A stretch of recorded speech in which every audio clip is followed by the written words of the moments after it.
Welcome, adventurers! Raise your hand if you haven't seen Jurassic Park. Alright, anybody with your hand up, go sit in the corner and think about what you've done. In all seriousness, I think we can all agree that Jurassic Park is one of the greatest movies in the history of movies. It's a commentary on man's ego versus the will of nature, and how the folly of man is believing he is above God. Seriously, it's Frankenstein with dinosaurs, and we didn't know we needed that in our lives until we watched it.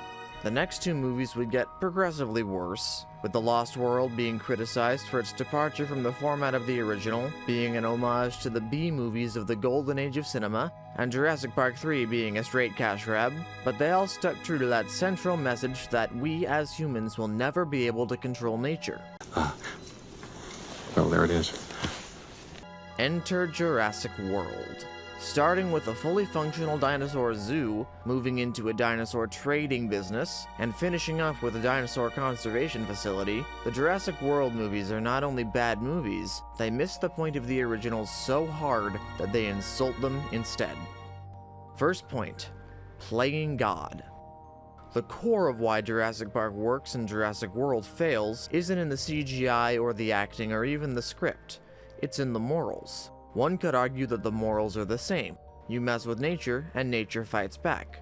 With the core conflict of every Jurassic World movie being some new hybrid that was created for that movie that inevitably turns against its creator. On its own, that's fine. But Jurassic World makes it muddy by including the same dinosaurs that were the original sin that resulted in nature fighting back in the Jurassic Park trilogy. The movies are even aware of this, with the first Jurassic World having an exchange with Dr. Henry Wu where he explains that the Indominus Rex isn't the only hybrid dinosaur. Every dinosaur is a hybrid. So why did they need a functioning park for 10 years if they're operating under the same sin committed by Hammond, who couldn't even open his park before everything went wrong?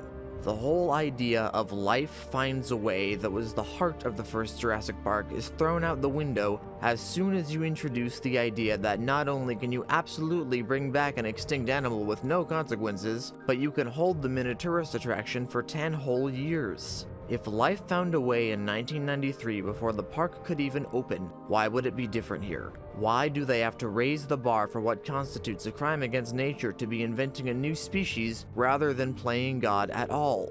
Even the domesticated velociraptor plotline, where you take the scariest thing from the first trilogy and make them Chris Pratt's cute animal sidekicks, would have had no consequences if not for the Indominus Rex. Isn't that worse? The idea that man can come in, make a species never meant to exist alongside man, and train them like dogs and have control over them? That brings us to our second point, Dinosaurs and Man. The entire principle of Jurassic Park is stated outright by Hammond in The Lost World. These creatures require our absence to survive, not our help. But the entire plot of the second Jurassic World movie, Fallen Kingdom, is about how man is the ultimate savior of the dinosaurs. First, they need to be saved from an active volcano on their native island. Next, they need to be saved from being auctioned off to the highest bidder. And even after that, they need to be rescued from poisonous gas. And who rescues them? Man. Every single time.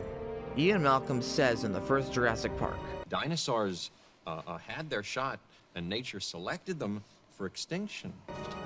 And the entire plot of Fallen Kingdom is nature selecting dinosaurs for extinction, and instead of adhering to the whole concept that Jurassic Park was written around, Jurassic World decides that man is the savior of dinosaurs. This brings us to the third Jurassic World film, Dominion. In this film, dinosaurs are treated as any other exotic animal that gets bred illegally, put into fighting rings, kept as pets, hunted by poachers, and even have dedicated conservation efforts. The movie actually barely has to do with dinosaurs at all. It's about locusts. Giant locusts that were created to eat all the crops except for the genetically altered crops of Biosyn, who created the locusts. Dinosaurs and man coexisting like they never went extinct. Speaking of John Hammond, look how much he grew. He went from a rich entrepreneur opening a dinosaur theme park to the loudest advocate for leaving dinosaurs alone and never going back to cloning. What does Jurassic World do to honor that? Well, Masrani, the owner of the park, has this to say. Enough about cost. John Hammond entrusted me with this dying wish, and not once did he mention profit. Spare no expense, he used to say. I appreciate that. Yeah, this is just the tip of the iceberg, but enough to get the point across. Another strange thing is that the Jurassic Park movies tend to paint the dinosaurs as truly neutral beings who are above humanity's idea of a moral compass. They just do what they do, as Dr. Grant puts it.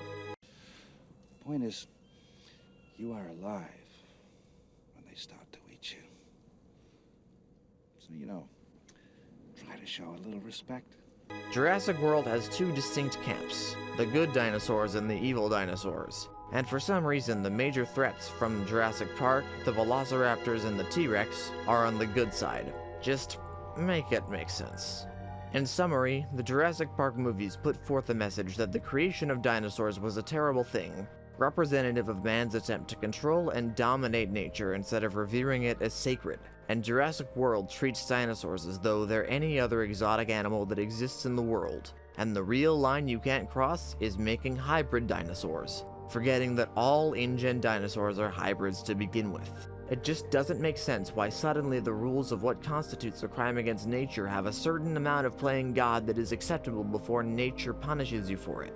Jurassic World attempts to rewrite the rules of the franchise it's in, and in doing so does nothing new except to undermine the beautiful simplicity of Jurassic Park's "don't play God and God won't play you" message. Moving the goalposts to some playing God is okay as long as you do it nicely is a direct slap in the face to the originals, especially when the first Jurassic World pins the whole idea of a new park on Hammond, the man who spent 2 movies learning from his mistakes and letting go of his creations. So, what do you think? Do you agree, or do you have a different perspective on all this? Let me know in the comments, and why don't you hit the like button and subscribe while you're at it so you don't miss our next upload. Thanks for joining me on this adventure. I'll see you on the next one.